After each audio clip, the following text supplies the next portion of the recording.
I think Shahrukh Khan is the best example who understands the balance between commercial and love. Well, he wants the love from the people.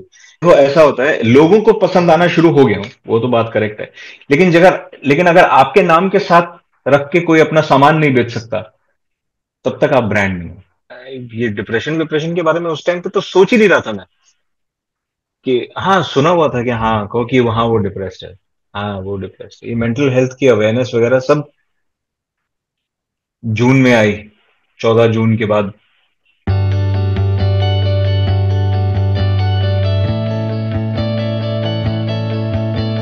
So thank you so much Sahil for joining.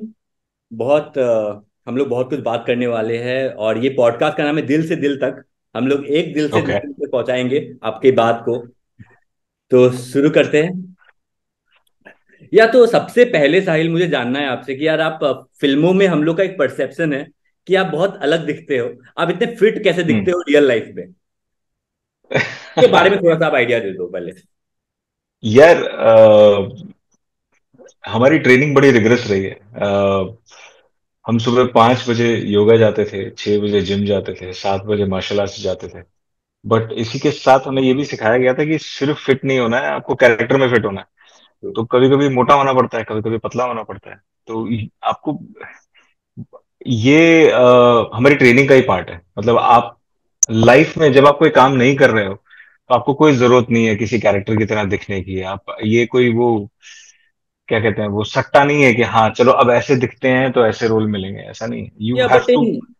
But Badrinath की दुल्हनिया को अगर हम लोग ले तो आपको कोई prepare करना पड़ा उस वेट को गेन करने में या फिर in coming to that role, वैसे कुछ प्रिपेयर करने के लिए?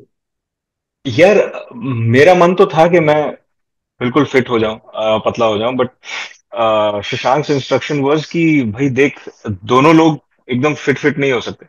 Right. We want a bit of, और इतिहास गवाह है यार। आप लॉरेल हार्डी को उठा के देख लो, आप मोटू पतलू देख लो। या एक अगर एकदम फिट है, वरुण के पास एब्स थे। Varun is someone who work really hard on his body. तो आपको जब तक कॉन्ट्रास्ट नहीं दिखता है, तो ऑडियंस को ना ऐसा लगता है कि कुछ स्टैंड आउट नहीं हो रहा राइट। है। एंड एक चीज जो आपको नहीं पता वो ये है कि हमारे हेयर स्टाइल्स भी इंस्पायर्ड थे। वरुण विराट कोहली वाले बाल कटा के आया था। राइट। एंड शशांक के दिमाग में पहले ही था कि I should have Dhoni, MS Dhoni वाला हेयर स्टाइल। बिकॉज अगर आप हमारे नाम भी देखो, तो बद्रीनाथ जो है भगवान विष्णु का नाम है, और सोमदेव भगवान शिव का नाम है। तो ये यस। एक टीम थी। और राइट। मजे की बात ये थी कि जो जिसे हम उधार वसूली के लिए जाते हैं, उसका असली नाम ब्रह्मा है। He is no more the actor या जिसने मिर्जापुर में ललित भी प्ले किया, अमेजिंग एक्टर। या तो ब्रह्मा विष्णु महेश तीनों थे बद्रीनाथ की दुल्हनिया में। राइट राइट राइट राइट, क्योंकि हम लोगों ने बहुत पसंद किया था आपको बद्रीनाथ की दुल्हन में। हम्टी शर्मा में आपको बहुत थैंक लोगों यू, ने पसंद किया था थैंक और आपका एक कैरेक्टर जो है लोग के दिमाग में छप चुका है कि आप आओगे यू। स्क्रीन में तो हंसाओगे। और काफी लोग मेरे टीम वाले बोल रहे थे कि आप बिहार से हो। क्या आप सच में बिहार से हो? हाँ? नहीं हो ना? बिहार से आप? नहीं, मैं तमिलनाडु से हूँ। तो काफी लोग, आप I think that's a compliment for you कि काफी लोग या मतलब मान जाते हैं आपको कैरेक्टर को देख के कि आप बिहार से ही बिलोंग करते हो। यार पूरा देश ही हमारा है। आई थिंक हम ये बोलना बंद कर दें, जैसे वो चक दे में शाहरुख खान की लाइन है ना, जब तक मुझे इंडिया सुनाई नहीं देता तब तक मैं ट्रेनिंग शुरू नहीं राइट। करूंगा। आई राइट। थिंक वी हम जहां भी घूमने जाते हैं, हम ये क्यों सोच के जाते हैं कि यार ये अलग लोग हैं, ये अलग लोग हैं। राइट। ऐसा है नहीं, ये पूरा देश एक ही है। एंड हम अगर देश के एक कोने में पैदा हुए हैं, तो उस जगह को क्लेम भी ना करें ऐसे कि हाँ ये हमारी जगह है, ये उनकी जगह, ऐसा नहीं होना चाहिए। वी ऑल आर फ्रॉम हमारे इंडिया। एग्जैक्टली हमारे आसपास कितने सारे लोग हैं यार, बिहार से कितने सारे अमेजिंग लोग हैं। मेरे साथ जो मेरे स्पॉट बॉय काम करते हैं, वो बिहार से हैं, अभी दरभंगा में ही है। तो you pick up from these people. आप अगर अपने आप को शट आउट कर दोगे, मैं जब एक्टिंग पढ़ाने भी जाता हूँ, मैंने कंडक्ट वर्कशॉप्स, तो मैं स्टूडेंट को सबसे पहले एक ही चीज सिखाता हूँ कि डोंट बिलोंग फ्रॉम एनीवेयर। कि बड़ी दिक्कत हो जाती है आपको, एक पर्टिकुलर किस्म के लोगों से अगर नफरत बैठ जाए मन में, तो आप सोचने लग जाते हो यार नहीं मैं यार ये वाला रोल नहीं करूंगा। मैं I am not going to play a Bihari, I am not going to play a Muslim, I am not gonna play south Indian, तो वो आपको लिमिट कर देता है as an actor. As an actor your job is to play everything, जो भी आपको दिया जाए, विद ऑल ऑनेस्टी। और ऑल ऑनेस्टी से अगर आपको काम करना है तो फिर आपको उन लोगों के साथ बैठना पड़ेगा, आपको उनसे बातें करनी पड़ेंगी, आपको उनकी कुछ बातें अच्छी लगेंगी, कुछ नहीं लगेंगी, लेकिन आपको वो दोनों बातें एक्सेप्ट करनी है, जो राइट। अच्छी भी हैं और जो बुरी भी हैं। राइट। अब मैं दिल्ली में रहा हूं इतने साल से, तो लोग कई बार बोलते हैं दिल्ली से हो, अरे अरे अरे, आप समझ रहे हो, वो या एक सेंस बन गया है, उनके दिमाग में बैठ गया। वो भी एक चीज है जो, you can't, an actor needs to be neutral, an actor has to be, ये बीच में रहना बड़ा मुश्किल काम है भाई। किसी के बारे में कोई ओपिनियन हो भी, तो उस ओपिनियन को रख लो, काम आएगा आपके परफॉर्मेंस में। राइटर जब लिखता है, ये सोच के नहीं लिखता है कि किसको दुखी कर रहा है या किसको खुश कर रहा है। राइटर सिर्फ एक कहानी लिखता है। अब उस कहानी से कुछ लोग ऑफेंड हो जाते हैं, कुछ लोग इंस्पायर हो जाते हैं, कुछ लोग मोटिवेट हो जाते हैं। एक्टर सिर्फ एक टूल है, एक क्या कहते हैं उसको, औजार है औजार है। डायरेक्टर के हाथ में। वो राइट। उस औजार से छेद करे, लकड़ी काटे, मोरा करे या चीजों को जोड़े, वो डायरेक्टर का काम है। या हम, जो भी रोल हमारे पास आ रहा है, उसकी अच्छाइयां बुराइयां, उसकी क्वालिटीज, और ऐसा नहीं कि किसी को, और ये विपरीत में भी काम करता है। आप कोई कैरेक्टर अगर प्ले कर रहे हो और वो आदमी समझ लो कहीं से है, फॉर एग्जाम्पल बिहार, आपने बोले बिहार से है, इट इज योर रिस्पॉन्सिबिलिटी कि आप एक बिहारी आदमी को ऐसा स्टीरियोटिपिकली या फिर ऐसा ऊपर ऊपर से सुपरफिशियली प्ले ना करो, क्योंकि वो बिहारियों के लिए अनफेयर है। राइट। बिहार से बहुत सारे नॉलेजेबल, बहुत सारे अमेजिंग लोग निकले, हमें ये भूलना नहीं चाहिए। तो वो भी एक रिस्पॉन्सिबिलिटी एक एक्टर के पास होती है कि अगर आप एक बिहारी प्ले कर रहे हो, तो उसको ऐसे मत प्ले करो कि हाँ ठीक है बिहारी है तो ऐसा ही होगा, ऐसा नहीं, ऐसा नहीं होना चाहिए। Right. Tell me Sahil, how how you as an actor, मैं आपको परफॉर्मेंस वाइज में नहीं पूछ रहा हूँ कि आप एक्टर कैसे हो, बट इन जनरल, क्योंकि काफी साल पहले शाहरुख खान ने अपने एक इंटरव्यू में बोला था कि मैं एक ब्रांड हूँ, लोग ब्रांड के लिए काम कर रहे हैं, लोग शाहरुख खान के लिए काम नहीं कर रहे हैं। तो मैं आपसे जानना हाँ चाहूंगा हाँ। कि आसपास जो लोग आपके साथ काम करते हैं, वो आप उनको कैसे ट्रीट करते हो, या फिर बाकी आपकी जो टीम है, या फिर आप फिल्म सेट पे जाते हो तो कैसे ट्रीट करते हो बाकी लोगों को? यार मेरी टीम नहीं है, मेरी टीम एक क्या बोलते हैं, हम ना एक गुट है। आप मेरी टीम, ये तो सवाल आपको मुझसे नहीं, मेरी टीम वालों को पूछना चाहिए। मैं अपनी टीम के लिए किसी भी हद तक जा सकता हूं, बिकॉज वो मेरे लिए हमेशा खड़े रहते हैं। ये वो वाला रिलेशनशिप नहीं है कि हाँ ठीक है इनको मेरे साथ काम करने के लिए पैसे मिलते हैं, नहीं। They are legit my family. मेरा गृह प्रवेश होता है तो उस पर भी आते हैं, मेरी शादी होगी तो उसमें भी आएंगे, मेरी बीवी की गोद भराई होगी उसमें भी आएंगे। दीज आर पीपल हु, मेरा सबसे पहला और आखिरी फोन कॉल इन लोगों को जाता है। जो भी इस वक्त मुस्कान मुझे मैनेज कर रही हैं, इनसे पहले दिशा थी, दिशा से पहले नैना थी, ये सब they are all part of my family. ऐसा नहीं है कि ये लोग अब मेरे साथ काम नहीं कर रहे हैं तो they are not in touch with me. सब लोग मेरे टच में रहते हैं, and I think Muskaan would second that, कि आपके साथ जो काम कर रहे हैं, आपके काम को बेहतर बनाने के लिए, आपको उन्हीं में भगवान ढूंढ लेना चाहिए। बिकॉज आप जिसके साथ काम करते हो, आप ये सोच के अगर काम करो कि हाँ ये मेरे लिए काम कर रहे हैं, नहीं, हम सब साथ में काम कर रहे हैं। मेरा कोई कैरेक्टर हिट होता है या फिर मेरा काम पसंद किया जाता है तो उसके पीछे बहुत सारे लोगों का हाथ है। जीनल जो हमें स्टाइल करती हैं, वो, मुझे तो अगर कपड़े पहनने की सेंस होती तो फिर मैं तो हर पार्टी में यहां वहां तुमको नजर आ ही जाता, ऐसा राइट। छैला बन के। जीनल मेरे लाइफ में अच्छे कपड़े लेकर आई, वो सिर्फ अच्छे कपड़े नहीं, उसने मुझे समझा कि मैं क्या पहनना पसंद करता हूँ और क्या कैरी कर सकता हूँ। और वो ऐसी लड़की है जो मुझे, अगर मुझे लगता है कि नहीं यार ये मुझे नहीं लगता कि ये मुझ पे जचेगा, तो वो मुझे समझा देगी कि नहीं साहब, ये तुम्हारा बॉडी टाइप है, तुम कुछ भी कैरी कर सकते हो। वो बोल देगी तो मेरा दिमाग कहेगा कि हाँ ठीक है। क्योंकि राइट। इट्स अ वेरी, यहाँ यहाँ वाली बात है कि वो मुझे साड़ी भी पहना देगी तो मैं कॉन्फिडेंटली जाऊंगा कि हाँ ठीक है जिनल ने पहनाई है, जच रही है, चलो इसके बारे में सोचना बंद कर दो, यहाँ जो करने आया है वो करो। तो my team is is very important for me. जो भी मेरे लिए काम करता है, मेरे साथ काम करता है, मैं भी उनके लिए काम करता हूँ। कई सारे ऐसे प्रोजेक्ट्स होते हैं जो मैं अपनी टीम के लिए ले लेता हूँ कि चलो ठीक है, दीज गाइज आर फ्री, एक दो महीने के लिए फ्री हैं, तो ये काम इनके लिए कर लेते हैं। मजा तो मुझे एक्टिंग करने में आता ही है, चाहे थिएटर में करो, चाहे जो थिएटर करने वाला आदमी लालची आदमी तो होता नहीं है। उसको सिर्फ एक चीज का लालच होता है कि काम करने को मिल जाए, राइट? तो काम करते चलो, ये बाद में सब हिसाब हो जाएगा कि हाँ ठीक है, ये प्रोजेक्ट अच्छा चल गया, ये प्रोजेक्ट नहीं चला। That's the kind of actor I am यार। मुझे अपना काम करने में बहुत मजा आता है। I really enjoy doing my work. या एक आर्टिस्ट मुझे लगता है तभी बनता है जब उसके साथ एक बहुत एक पावरफुल टीम चलती है उसके साथ। बहुत जरूरी है। और मैं बताऊं, आर्टिस्ट तो बहुत बड़ा वर्ड हो गया। आर्टिस्ट, मुझे लगता है मेरे से पहले वाले एक्टर्स ने आर्टिस्ट शब्द को क्लेम कर लिया। आर्टिस्ट तो बहुत बड़े बड़े लोग होते हैं यार, नसीर गायक होते साहब, इन लोग हैं। सब आर्टिस्ट, इन लोग न, को आप बोल सकते मतलब हाँ, मतलब मैं उनकी भी बात नहीं कर रहा, मैं बात कर रहा हूँ पेंटर्स की, मैं बात कर रहा हूँ म्यूजिशियंस की, मैं बात कर रहा हूँ सिंगर्स की। एक्टिंग एक क्राफ्ट है, ठीक है। अब उसको एक आर्ट फॉर्म माना जाता है, बट वो एक आर्ट फॉर्म तभी है जब वो इंस्पिरेशन तैयार करता है किसी के दिल में। हो। Right, right. अगर इंस्पिरेशन नहीं हो रही है, अगर आपको सिर्फ हम एंटरटेन करके चले जाएंगे, तो फिर नहीं, वही है, सर्कस वालों में, और किसी ने विद कहा ऑल था। Due respect to the circus people, circus वालों में और हमारे में क्या फर्क है?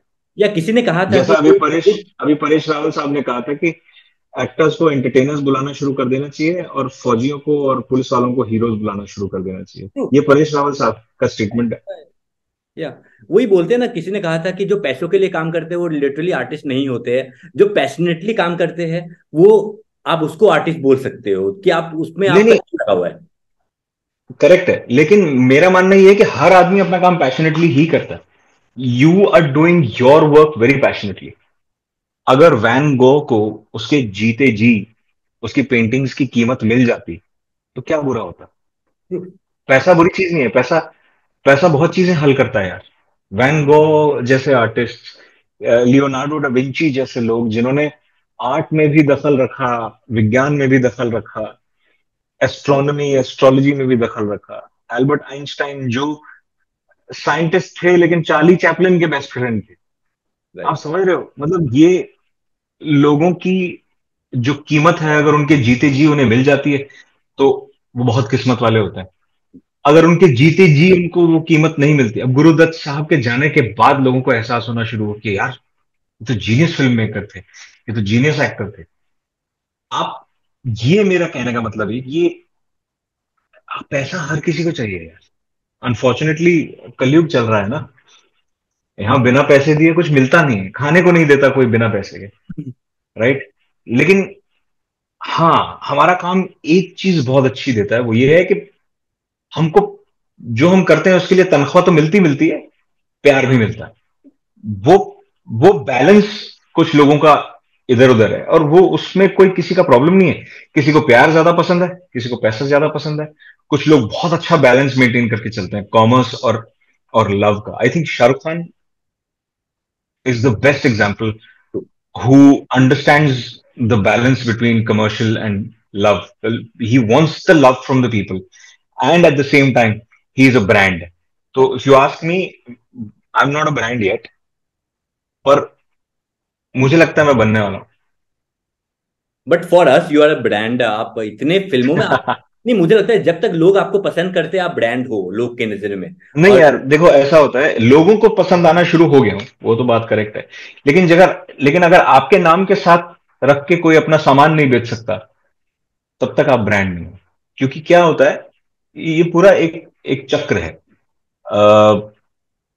पहले मैं बचपन में सोचता था यार, हम टीवी देखते हैं, इसमें ऐड क्यों आती है? बिना ऐड के टीवी नहीं चल सकता क्या?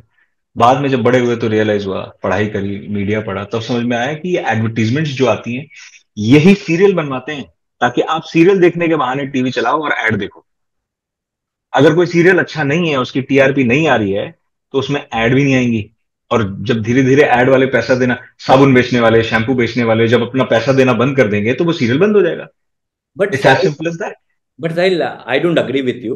बट व्हाट आई बिलीव ना, मैंने आपको बद्री में देखा है, हमटी में देखा है, और आपने लिटरली पैरेलल एक्टिंग आपने किया है, एक्टर के साथ आपने किया है। तो मेरे हिसाब से मेरा जो नजर था सिर्फ आप पे ही था, क्योंकि आप जब भी स्क्रीन, क्योंकि आप ऑलमोस्ट 80% स्क्रीन आपने कंज्यूम किया हुआ था फिल्मों में। तो आपने जब भी आप स्क्रीन में आए, लोगों का नजर आप पे ही था, और आपने लोगों को हंसाया, लोगों को एक कॉमिक तरीके से आपने प्रेजेंट किया वो स्क्रीन में। तो मेरे लिए आप वो बहुत बड़े ब्रांड हो।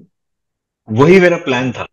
लेकिन अब जैसे आपकी नजर मुझ पे पड़ी, धीरे धीरे धीरे धीरे और लोगों की नजर मुझ पे पड़ेगी, और होपफुली एक दिन ऐसा आएगा जब पूरी दुनिया साथ में बोलेगी कि हाँ, अगर साहिल हमारा साबुन लेके बेचेगा तो साबुन बिकेगा।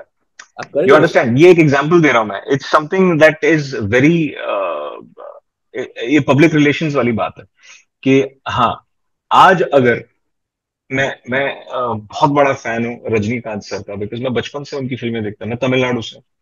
या रजनी सर बहुत रेयरली, मेरे ख्याल उन्होंने काफी साल से कोई ऐड नहीं किया, अगर वो खड़े होकर के कहीं बोल दें कि ये खरीदो, मैं यही इस्तेमाल करता हूं, आपको पता है कितने सारे लोग वो सामान खरीदना शुरू कर देंगे। He is a very carefully responsible person, कि मैं अगर किसी चीज को एंडोर्स करूंगा तो लोग उसको फटाफट खरीद लेंगे। ये उनकी सेंस ऑफ रिस्पॉन्सिबिलिटी है। That's the same kind of sense of responsibility all of these top actors have. तो वो रिस्पॉन्सिबिलिटी शायद मुझे आने में थोड़ा टाइम लगेगा। कहीं मैं कभी सिर्फ पैसे के लिए कुछ नहीं एंडोर्स करने वाला। But at the same time, अगर आपकी कही बात, आप प्रतिनिधि हो यार, आप रिप्रेजेंटेटिव हो, आप बहुत सारे लोगों को इन्फ्लुएंस करते हो, अगर आप एक बात कह रहे हो तो लोग उसको मानेंगे। लोगों ने धूम देखने के बाद यूपी में मोटरसाइकिल पे चोरियां करनी शुरू कर दी थी। राइट। अगर एक पिक्चर का ये असर हो सकता है, तो एक पिक्चर का उल्टा असर भी हो सकता है, कि धूम देखने के बाद ही चार मेडिकल स्टूडेंट्स ने पैरामेडिक्स का काम करना शुरू कर दिया था गाजियाबाद में। आप समझ रहे हो? बिकॉज कि ट्रैफिक बहुत होता है, एम्बुलेंस नहीं पहुंच पाती, पेशेंट को वहां से ले जाके अस्पताल में इलाज करना सेंस नहीं बनाता, अस्पताल लेके वहीं पहुंच जाओ जहां एक्सीडेंट हुआ है वहीं पे।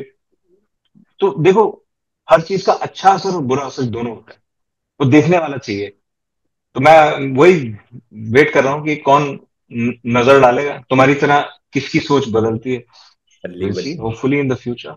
We love you, Sahil, and we really want to see you more often movies में।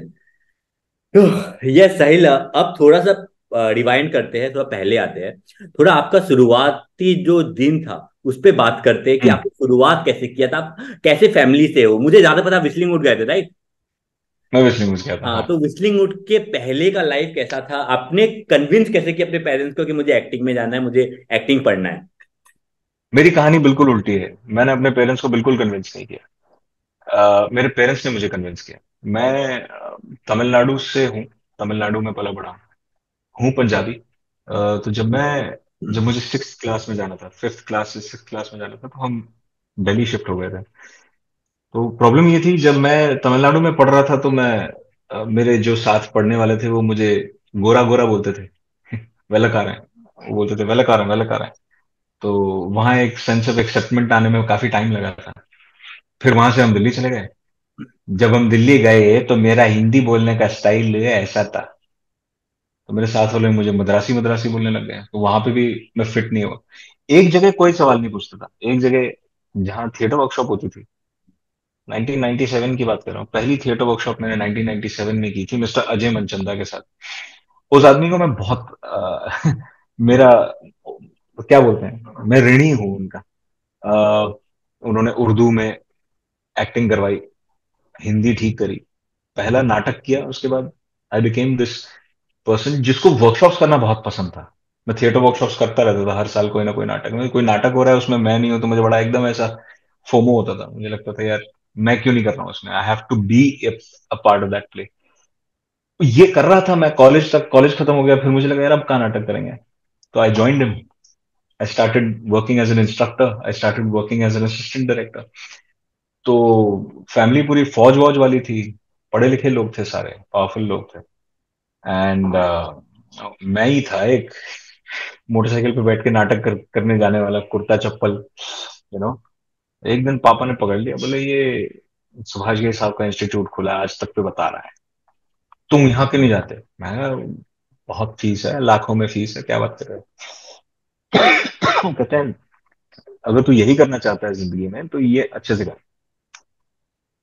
उस टाइम पे एक ही ऑप्शन और था मेरे पास, फौज ज्वाइन करने का। उन्होंने कहा तू जा तो सही, कुछ नहीं होगा तो, you are an intelligent kid तू। और मेरा फौज का एग्जाम वगैरह क्लियर हो गया था।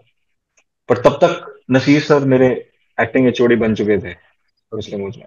उन्हें पता लगा मैं फौज में जाने लगा हूं, तो उन्होंने बोला पापा को बुलाओ।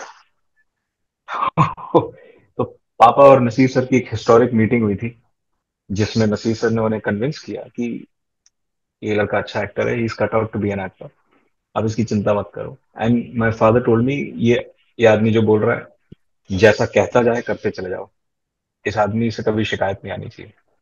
बस फिर उसके बाद तो मुड़े ही नहीं हम। मुझे लगता है यार आदमी वहीं चला जाता है जहां उसको एक्सेप्टेंस मिलती है।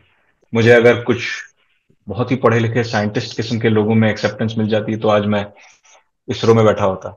अगर मुझे कुछ एक फौजियों ने बिठा के कन्विंस कर दिया होता कि नहीं, फौज की जिंदगी बहुत अच्छी है, तो मैं आज शायद फौज में होता। आई थिंक हर बच्चे को जो भी ये इंटरव्यू सुनेगा या देखेगा, या हर कोई इंसान जो अभी लाइफ में कंफ्यूज है, उसको कतई ये नहीं सोचना चाहिए कि वो लेट है या वो कुछ बन नहीं पा रहा है। उसको सिर्फ ये सोचना चाहिए कि वो किन लोगों के साथ है, वो अपना वक्त किन लोगों को दे रहा है, वो किन साहिल, लोगों के साथ बैठा है। या साहिल, बट मैं एस्पायरिंग एक्टर लोग के पॉइंट ऑफ व्यू से सवाल पूछता हूँ कि जो लोग बिल्कुल। एक्टर बनना चाहते हैं उनको एक दिमाग में ये चलता है कि बॉम्बे आ जाए, लेकिन कितना टाइम कंज्यूम करना है, हमारे हाथ में एक सेकेंडरी जॉब होना चाहिए कि नहीं होना चाहिए? यार मेरे पास तो नहीं था। मैं ऑनेस्टली बोलता हूँ, मेरे पास तो नहीं था। मैं मैंने टैक्सियां तक चलाई हैं। अगर आपको इस बात की चिंता है कि आप रोजी रोटी कैसे कमाओगे या पैसे कहां से आएंगे, एक्टिंग की कोई गारंटी नहीं है कि आपको खिलाएगी, पिलाएगी, आपको अमीर बनाएगी। आपको एक्टिंग करनी है तो आप अपने पैशन को लेके आओ। अगर आप एक्टर बनने के लिए मुंबई आ रहे हो तो बहुत बड़ी गलती कर रहे हो। पहले एक्टर बनो फिर मुंबई आओ। राइट। थिएटर पूरे देश में होता है। अगर आपको लग रहा है कि आप जो कर रहे हो वो लोग देख के उस चीज को पसंद कर रहे हैं, और थिएटर तो बड़ी प्यारी चीज है यार। 5 मिनट में पता लग जाता है आप अच्छे एक्टर हो या नहीं हो। आप स्टेज पे खड़े होकर के एक कहानी सुनाओ या स्टेज पे खड़े होकर के एक नाटक करो, अगर ऑडियंस ने एंजॉय किया, अगर ऑडियंस आपको इंस्टेंट रिएक्शन दे रही है, तो आपको पता है आप क्या हो। आपको अंदर से यहां से मालूम है आप अच्छे एक्टर हो या नहीं हो। कुछ लोग भुलेखे में होते हैं कि वो अच्छे एक्टर हैं, बट उनका फिर इलाज यही है कि वो आए यहां पे, या तो ठोकर खाएं और सीखें, या फिर कभी ना सीखें और जिंदगी भर सोचते रहें कि हाँ हम तो बहुत अच्छे एक्टर हैं, लोग पागल हैं हमें काम नहीं दे रहे। वो उनकी प्रॉब्लम है। राइट। राइट। जो एस्पायरिंग एक्टर्स हैं मैं उनको बस यही कहूंगा कि एक बार काम मिलना शुरू हो गया ना, उसके बाद आप सीख नहीं पाओगे। उसके बाद आप सिर्फ काम करते रहोगे। तो जब तक काम नहीं मिल रहा है ना, उस टाइम को सबसे ज्यादा एंजॉय करो। सीखना सिर्फ उसी टाइम में होगा। जितने तरह के कैरेक्टर्स और जितना आप अपने आप को मोल्ड करना चाहते हो, 10 साल 15 साल जितने भी लग रहे हैं, करो ना मजदूरी। मैं उस दिन एक आदमी से मिला था जहां, यहाँ एक रेस्टोरेंट में वो वेटर है। उसने आके मुझसे हाथ मिलाया और बोला कि सर आप मुझे बहुत इंस्पायर करते हो। मैंने कहा थैंक यू, तुम्हारा क्या नाम है? उसने बताया मेरा ये नाम है। मैंने कहा क्या करते हो? कहते सर मैं एक्टर हूँ, शाम में यहाँ पे बैरागिरी करता हूँ। मैंने कहा यार क्या इंस्पायरिंग आदमी है। मैं किसी प्रोड्यूसर से मिलने वाला था उस रेस्टोरेंट में, मैंने उस आदमी का नंबर नंबर लेके प्रोड्यूसर को दे दिया। मैंने कहा इसको अपनी फोटोज भेज दो। कहता sir thank you so much. मैंने कहा ऐसे ही होता है यार। ऐसे ही होता है तो। अब तुम अच्छे होगे तो ये प्रोड्यूसर तुम्हें काम देगा, अगर अच्छे नहीं होगे। अच्छा हैंडसम सा दिखने वाला लड़का था, मेरे से तो बहुत ही अच्छा दिखता था। मैं मैं ये कहना चाह रहा हूं कि अगर आपको कुछ भी काम करने में शर्म आ रही है, आप घर चले जाओ, आप पापा की दुकान पर बैठ जाओ, आप अपने फैमिली बिजनेस में कर लो। अगर आपको, आपके अंदर इतना पुरुषार्थ नहीं है कि आप कोई भी काम करके अपना गुजर बसर कर सकते हो और साथ में एक्टिंग कर सकते हो, तो फिर आप गलत शहर में आ रहे हो। ये बहुत महंगा शहर है। इस शहर के अंदर बहुत मेहनत लगती है। और मैं किसी बहुत ही हाई फंडा फैमिली से नहीं था, हम लोअर मिडिल क्लास फैमिली से थे। बहुत बड़ा रिस्क लिया मेरे डैड ने मुझे भेज के। राइट। मैं लिटरली एक टाइम के बाद मेरे डैड बहुत बीमार रहने लगे थे। एंड हर बाप को होता है कि घर का बड़ा बेटा है, हमें सपोर्ट करेगा, हमें। मैं कुछ नहीं कमा रहा था, but when my dad passed away, Humpty Sharma की दुल्हनिया उन्होंने देख ली थी. That was the one film that he saw. Bank चोर की शूट हो चुकी थी, बट बैंक चोर उन्होंने देखी नहीं थी.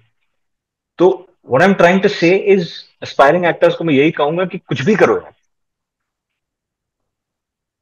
Don't let go of the dream. But at the same time, आपको कुछ भी करने को मिल रहा है, कोई भी काम मिल रहा है, करो. You have to do everything and anything to survive in this city. आपकी मदद को कोई नहीं आने वाला है.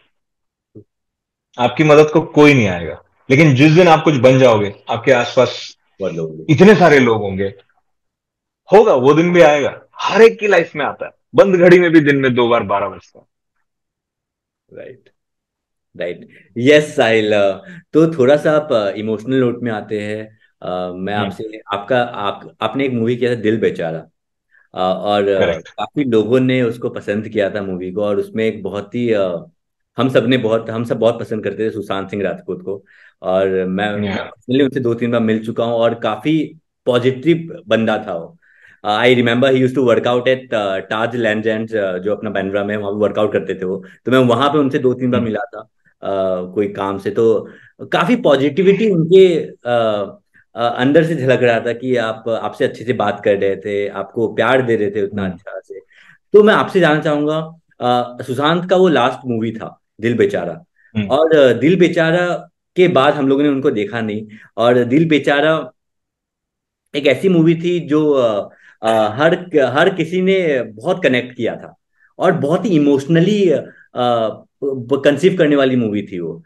तो आपसे मैं जानना चाहूंगा, आप जब सेट पे सुशांत से मिलते थे, तो सुशांत का एक माइंड स्टेटस क्या था? वो क्या डिप्रेशन में रहता था उस वक्त, या फिर वो हंसी मजाक करता करते रहता था ऑन सेट? नहीं, हंसी मजाक तो नहीं करता था, बड़ी इंटेलिजेंट बातें करता था. आ, मैं और वो बिल्कुल एक ही एज के थे. आ, एक बड़ी म्यूचुअल रिस्पेक्ट थी उसके और मेरे बीच में. और वो रिडल्स लेके आता था रोज हमारे लिए. ये रिडल सॉल्व करके दिखाओ, वो रिडल सॉल्व करके दिखाओ. अब यार, परसीव करने का तरीका होता है. मुझे तो लगता था कि he was very interesting company, और उसके साथ काम करके भी बड़ा मजा आता था. मैं ये डिप्रेशन डिप्रेशन के बारे में उस टाइम पे तो सोच ही नहीं रहा था मैं. कि हाँ, सुना हुआ था कि हाँ, कहो कि वहां वो डिप्रेस्ड है. हाँ, वो डिप्रेस्ड है. ये मेंटल हेल्थ की अवेयरनेस वगैरह सब जून में आई, 14 जून के बाद. You know what I mean. तो लेकिन मुझे ये भी मालूम है कि हमारी सोसाइटी के अंदर जो आदमी होते हैं ना, मर्द, वो बेचारे अपना दुख किसी को बता नहीं पाते. आपके साथ के जो दोस्त होते हैं, वो आपके दुख पे हंस दिया करते हैं. और जो आपके दुश्मन होते हैं, वो खुश हो जाया करते हैं. तो कोई फायदा नहीं है. मेंस मेंटल हेल्थ के बारे में अब बातें होनी शुरू हुई हैं. बचपन में भी देखो, हमारे माँ बाप की भी गलतियां रही हैं. जब हमें चोट लगती थी और हम रोते थे, तो हमसे कह दिया जाता था, "अरे, लड़का होके रोता है, शर्म आनी चाहिए." तो वो अब बदल रहा है. तो आप मुझसे पूछोगे कि ऊपर ऊपर से क्या लगता था, ऊपर ऊपर से तो ये लगता था कि यार, सुशांत मस्त आदमी है, सेट पे आता था, काम करते थे हम लोग. और साइंस की और टेक्नोलॉजी की और एवोल्यूशन और ग्रोथ की बात होती रीजन थी. बनता था, या? हमारी बातें इलॉन मस्क तक पहुंच जाती थी, और उसे बड़ा अच्छा लगता था कि मैं रेसिप्रोकेट करता था, बिकॉज मैं खुद इन सब चीजों में बहुत इंटरेस्टेड रहता हूँ. राइट। एक बार मुझे याद है, हम फाल्कन 9 के बारे में बात कर रहे थे. फाल्कन 9 एक रॉकेट है जो है। उड़ता है, अपना सामान अंतरिक्ष में छोड़ के वापस आके लैंड कर जाता है. बोले यार, ये तो किफायती बना दिया स्पेस ट्रैवल.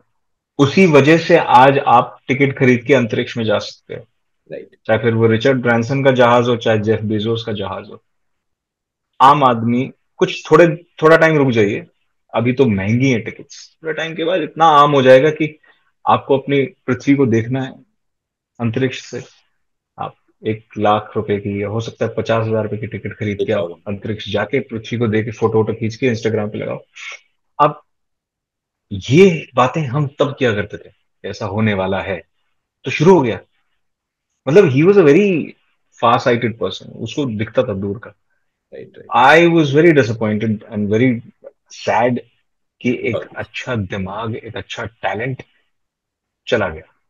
क्यों गया, कैसे गया, किन हालात में गया, वो 1-2 महीने के लिए वो बहुत दिमाग में चलता रहा। बट अब बस ये लगता है कि उसको नहीं जाना चाहिए था। That's all I can say. या साहिल, ओके, सो इसी के साथ हम लोग एंड में आते हैं और खत्म करते हैं इंटरव्यू को, and we are running out of time also. So Sahil, एक हम्म। लास्ट सवाल है आपसे। मैं असम गवर्नमेंट को प्रमोट करता हूँ, आप कभी असम गए? हाँ, मैं आप बिल्कुल गया हूँ, तेजपुर गया हूँ। तेजपुर, यस। तो असम में आपको सबसे अच्छा क्या लगता है? खूबसूरती को छोड़ के, यार, किसको? खूबसूरती को छोड़ के आपको सबसे अच्छा क्या लगता है असम की? अरे खूबसूरती सबसे अच्छी चीज है वो तो है ही, आसाम उसके की, वो अलावा तो सब लोग आप। बोलते हो साहिल, उसके अलावा। एसमीज खाना, मतलब मैं वो क्या कहते हैं उसको, फूड गैजम हो जाता है मुझे। मैंने बताया मेरी फैमिली आने से, मेरी बुआ तेजपुर में पोस्टेड थी, तो हम वहां जाया करते थे। बहुत मजा आता था यार। मतलब मैंने बताया ना, हमारे देश की जो डाइवर्सिटी है, कोई कहाँ से है कि कोई कहाँ से है। वहां का म्यूजिक सीन बड़ा सॉर्टेड है। असम के लोग इतने आगे हैं बाकी के देश से। बाकी देश वालों को लगता है कि असम कहाँ है, असम बहुत आगे है भाई। बताइए। ट्रू। मतलब some of the best musicians are from there, some of our best guitarists are from there, some of the coolest people। आप उन लोगों को देखोगे ऐसा। आप यहाँ हमारी जो जनरेशन अमेरिकी बनने की कोशिश कर रही है, आप एक बार असम जाके देखो। मैं गुवाहाटी वगैरह की भी बात कर रहा हूँ, आप एक बार जाके देखो। वहाँ का जो क्लब सीन है, वहाँ का जो म्यूजिक सीन है, वहाँ वहां से अगर टैलेंट निकल के आने लगेगा ना, तो यहाँ कंपटीशन बढ़ जाएगा मुंबई और में। आ रहा है आजकल, आ रहा है, मुझे काफी टैलेंट आ रहा है आजकल मेरा असम। एक बहुत अच्छा दोस्त है, सायन बैनर्जी। आप उसको देखिए, what an actor, he is on stage. He is he is quite a cool guy. Tattoo वैटू लगा रखे हैं उसने, मतलब उनका उनका जो सेटअप है ना, it's very very forward, I would say बहुत आगे हैं। Yes yes, totally agree. वो कॉन्जर्वेटिव होने होते हुए बहुत फॉरवर्ड थिंकिंग लोग राइट राइट हैं। राइट। या या okay Sahil, thank you so much for joining. बहुत अच्छा लगा आपसे बात करके, बहुत लोग काफी कुछ सीखे होंगे, एंड काफी मोटिवेशन से भरपूर ये पॉडकास्ट था, तो काफी लोगों को बहुत इंटरेस्टिंग लगा हुआ है पॉडकास्ट। तो thank you so much for joining guys. Thank you for having me. Thank you, bye bye, have a good day.